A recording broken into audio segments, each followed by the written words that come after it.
वैभव. तुझं नाव घेतलं की डोळ्यांसमोर संपत्ती, ऐश्वर्य, झळाळी असं सगळं काहीतरी येतच बाबा.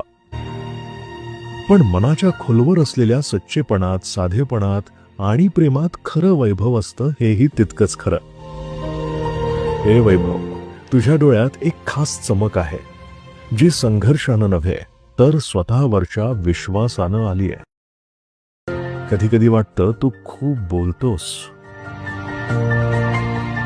पण नजरेतून तुला समजणाऱ्याला कळतं की तुला खूप काही आत दडपून ठेवायचं असतं. ते भाव, ते स्वप्न, ती झुंज जी तू इतरांना दाखवत नाहीस, कारण तीच तुझं खरं वैभव आहे. आणि हो, तू खूप काही मिळवशील. वैभव नावाचा व्यक्ती खूप गोड असतात, चांगले मित्रही असतात, स्पष्ट बोलणारे असतात ना. सो या ओळी होत्या वैभवसाठी आणि वैभवला ओळखणाऱ्यांसाठी. हो हो, तोच वैभव.